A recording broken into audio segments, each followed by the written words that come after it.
Hey, welcome back. And today I want to talk about another very popular topic, and that is lighting. So, lighting itself is an important factor, right? Not only in the design theme of your home, but it also affects the entire, your lifestyle, your mood of your home, right? So, too dark, then you can't see anything, right? And, you can't really do any proper work if it's too dim, right? Too warm or too cool the light is, right? Then you affect how you work and how you actually perceive color, how you see colors, right? So I thought I will share my research on, all these lightings and what I have really learned with lighting itself. Okay, so when we talk about lighting, then we are really talking about a few things lah. There's a couple of things that you need to consider. So one is the type of lights that you want to use, and the other one is really the temperature of the light, right? How blue, how yellow, that kind of temperature. So let's touch on the types of the lights first, right? So there are actually three categories of lights types in the house, right?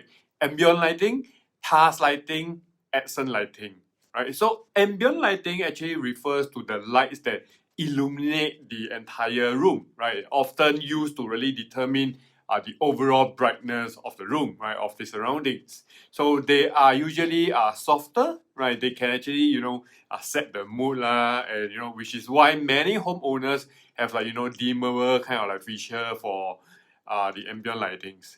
Right, so lights that create that kind of ambient lighting, right, will be like cove lights, right, that bounces off a surface, or track lights that you can actually customize how many light points you want, right, along a track, right. And also there's something called the recessed lights as well that sits inside your false ceiling, right. People call it down lights or something like that. So the lights bulbs, so it can be light bulbs or it can be like LEDs. Then next comes the what we call task lighting. So as the name suggests, right, gives you the enough light, right? The task lighting gives you enough light to complete a task, like cooking in the kitchen, reading a book, things like that, right? So these lights are often very direct, very intense, and can be turned on for very specific purposes, right? Unlike ambient lighting, right? So many people use recessed lights, light strips, track lights, or vanity lights to do all that, right? So in the dining room, for example, many homeowners have pendant lights on their dining table, right, over their dining tables. Right? Those are also called task lighting. The last category is actually what we call accent lighting. So what it really does is that it directs the attention to a very specific area, right? You want people to focus on something, right? Maybe towards a painting, your bags, feature wall, or even any kind of furniture.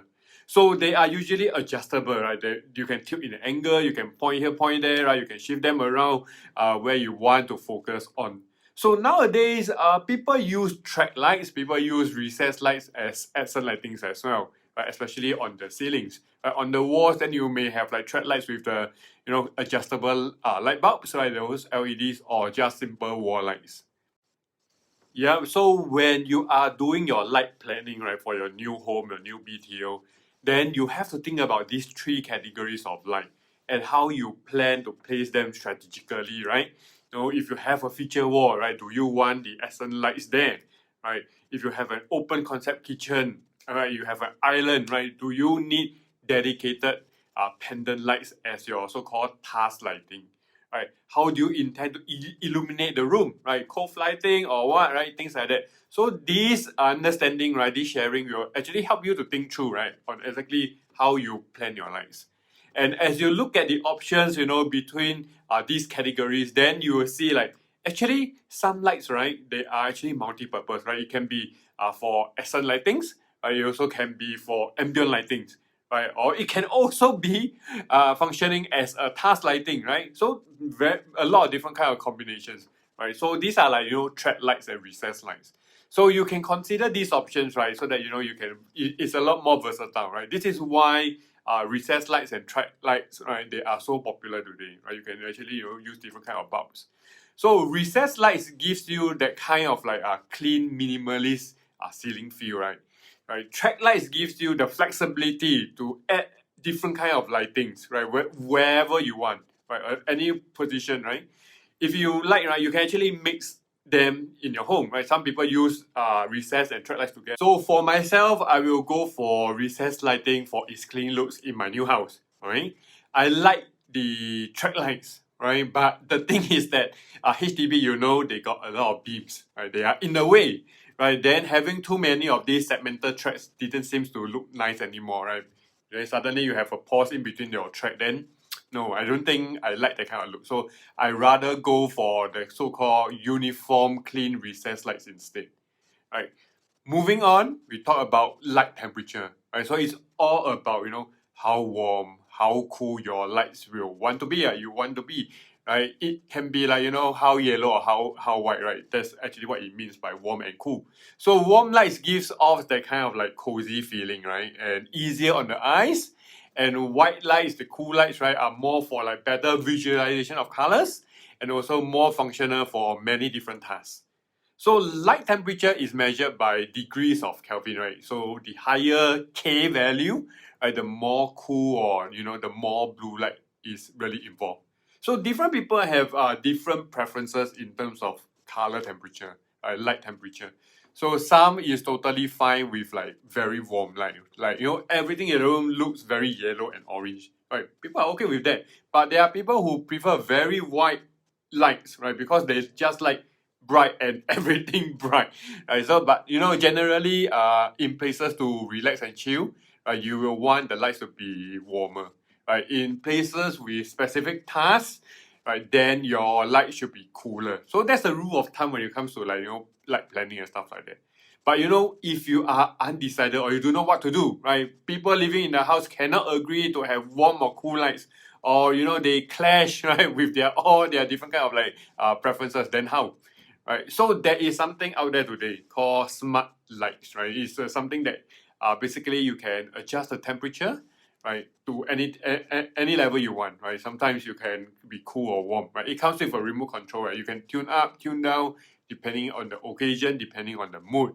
So nowadays, it's a lot more easier to do that than before, right? Many products offer such customization. In the past, you know, you have to get like, you know, those central hub, those brain, right, to control all your lights on, right? That's how you control the temperature. But nowadays it comes with immediately with the remote control. So it's easier. Yeah, so yes, these are your lighting considerations. So if you have engaged an ID, then pretty much you don't have to worry about the specifics on this, right? But if you are doing it yourself or you are engaging a contractor, then you may have to do a lot of your own lighting plan. Then these are the essential things that you need to know, right? Ambient lighting, like accent lighting, things like that. So I hope you find this sharing helpful and gives you a starting point, right, when it comes to like doing your light planning. So many homeowners really actually feel stuck during doing all these lighting, right? Because there are not a lot of guides out there. There's not a lot of tips for them to reference, research, or study, right? So hopefully this video helps. And of course, if you have any further questions, you can always comment below.